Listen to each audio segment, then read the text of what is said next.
we confuse like things like it's safer, it's easier, it's Well, that's the thing but it doesn't feel so good inside. Well, safer feels better than fear, yeah. than danger, and so it's a step in the right direction. But you don't want to hang around reaching for safety, because you can get a vibration going, and then everything that's about that just shows itself to you. In other words, this is a self-course. So back to that, what she's saying on this one is that, you know, you can put yourself in the place of believing these outside ways that they're trying to condition us, and if you believe it and you put your focus on that, then the universe would deliver that to you. It would show you exactly what you got your focus on, whatever you got your dial set to. It would reveal that to you. So you have to just kind of just get out of your own head, so to speak, and just go with the natural flow. But the more you give your attention to something, it has to reveal it to you.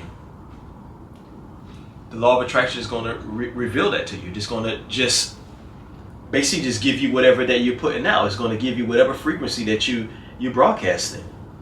So you just have to be more aware of whatever you got your dial set to, whatever station is on. You got to be more aware of that. We're all on, and you have source energy guiding you every step of the way. And when you find something that feels good, go that way. I had a great teacher in my life. I was studying early to be a Jungian analyst, Carl Jung. And he said this, and I had to ask you this.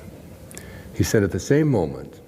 So back with that is, once again, is that she's saying that, you know, you're not listening to what comes from within. You're not listening to that gut feeling. You basically just going off of what you've been conditioned, what everybody else is saying. So when you actually get to that right path, or you're on that right path, it's telling you, hey, that good feeling is telling you, hey, listen, this is the way to go.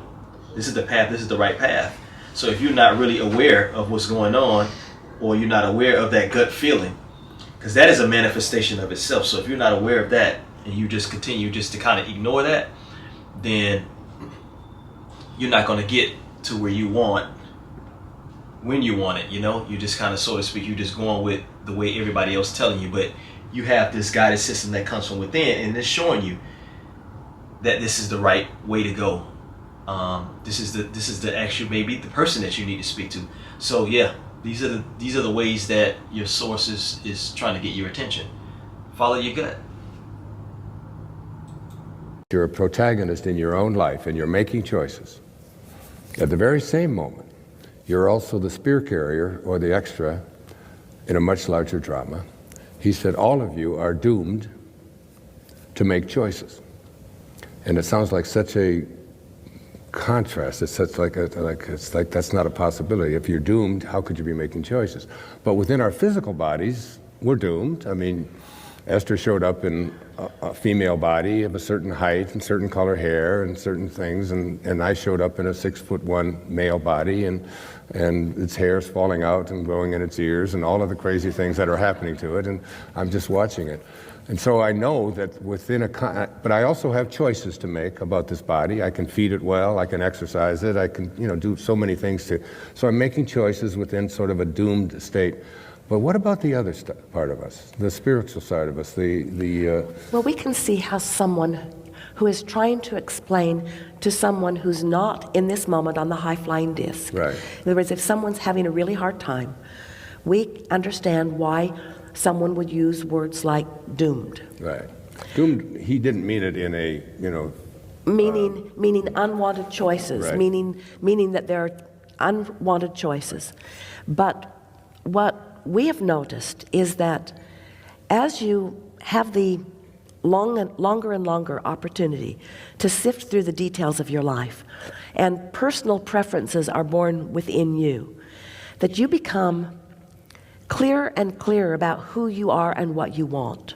And then that's usually when we begin meeting our physical friends, because they're usually at the point where they know that they want to believe that they are the creator of their own reality. They just don't know how to go about it. This is a new conversation that we are having recently. because we so much want our physical friends to understand that you come as non-physical energy to explore contrast more than you would. In other words, in your physical body, you explore the contrast more than we do from our non-physical vantage point. And out of that comes more detail, more improvement about this physical time-space reality. The evolution of all species is dependent upon that contrasted experience. But when humans explore contrast and then want to compare manifestations, these are good manifestations, these are bad manifestations, these are manifestations that we want you to pursue, these are manifestations that we don't want you to pursue, and we need to come to some form of agreement which defies the intention that you all held when you came into your physical form, then you just become shortage consciousness. Then you just become sort of fighting over the spoils rather than tapping into the energy that creates worlds and really loving the life that you've come to live. So we get it that from a place of not feeling good, that you could measure all kinds of not feeling good and separate it into all kinds of distinct categories. But we would like you to just for a little while accept that you are vibration, accept that you are source energy in physical bodies, accept that you are offering a vibration and that vibration is being responded to by law of attraction. Accept that you can feel. So when she says accept that you are vibration, understanding that everything in the universe is all vibrational, and including, of course, us, and the way that we are vibrational is because we have thoughts. Our thoughts are sending off a signal, and law of attraction is responding to that. So everybody is vibrational. We all vibrational beings. We are all constantly giving off signals at all times.